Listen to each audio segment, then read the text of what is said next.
So you have to organize your work area before you start. Here's my plate, here are my brayers, and here are the paint colors that I want to use in the first project.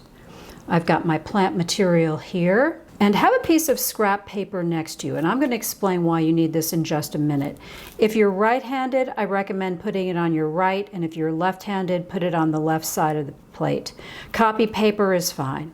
Now I take the paper that I use for actual printing and I put it up here.